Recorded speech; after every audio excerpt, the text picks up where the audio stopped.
Why chaos in Eastern Europe is never bad news for Vladimir Putin on Monday. NATO's Secretary General warned Moscow against potential aggressive actions after Ukrainian officials estimated there were 90,000 Russian troops near the border and in the temporarily occupied territories as well as in the Black Sea. Secretary of State Antony Blinken said last week that the US was concerned by reports of unusual Russian military activity and mentioned the possibility that Russia may be attempting to rehash its 2014 invasion of its neighbor. French President Emmanuel Macron and German Chancellor Angela Merkel called on Russia to adopt a posture of restraint because any attempt to undermine Ukraine's territorial integrity would have serious consequences. The questions that require answers are: 1. How immediately dangerous is the situation? 2. What can the Western alliance do, if anything, to dissuade Russia from further provocation? And 3. What does the Russian President Vladimir Putin actually want? In private, European diplomats and officials answer these questions by saying they don't believe the situation is the same as in 2014, when Russian operatives invaded Ukraine and annexed the Black Sea peninsula of Crimea. Orysia Lutsevic, a Ukrainian analyst at Chatham House, agrees. It's the best war you can fight without boots hitting the ground.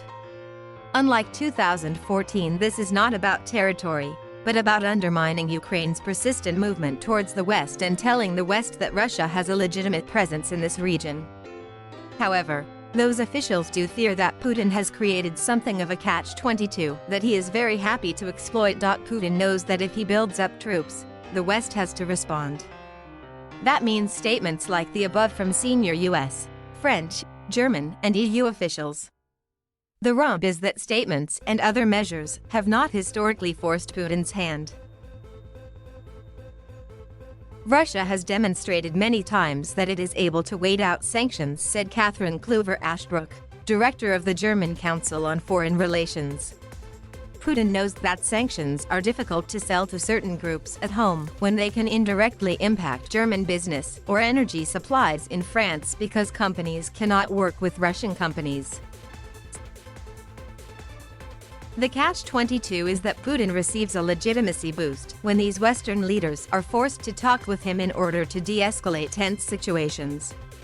Every time someone like Merkel is forced to pick up the phone and talk to him about preventing a crisis, he becomes simultaneously the cause and solution to the problem. It makes him seem very powerful at home and elsewhere in Europe, said a senior EU diplomat. There is another situation unfolding in Europe that could allow Putin to play both foe and friend.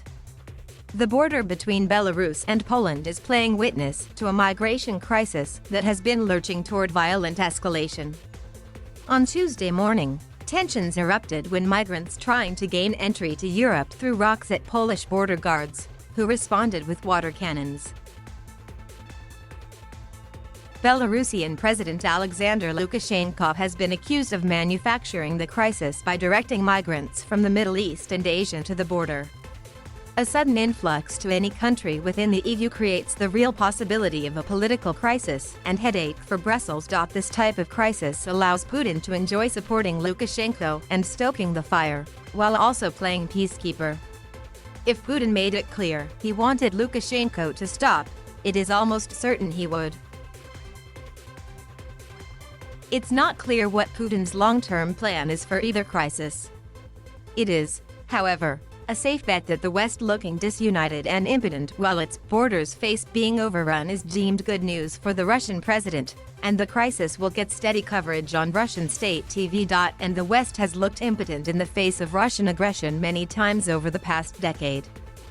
The West's diplomatic toolbox is depressingly empty when it comes to Russia, said global affairs analyst Michael Bosierki. He believes that the combination of American indifference, Europe's cognitive dissonance on what it wants from Russia, and Putin's relative inability to do any real harm to the more powerful Western nations have left Putin with the impression that he can essentially do what he wants and get nothing more than harsh words. Lots of Eastern European nations are now terrified that the US and its closest allies are just not interested in foreign affairs anymore, especially since the withdrawal from Afghanistan. Bosierki said. As serious as the situations in both Ukraine and Belarus are, It is entirely possible that they are easily explained as relatively weak leaders like Putin and Lukashenko flexing their muscles in parts of the world they know they can get away with it. Realistically, Putin simply is not a major threat to the West.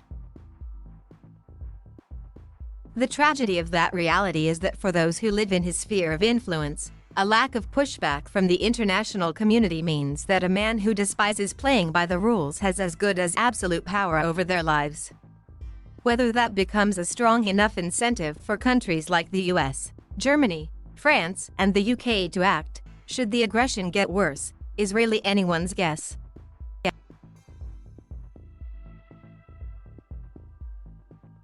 Thank you for watching. Please subscribe.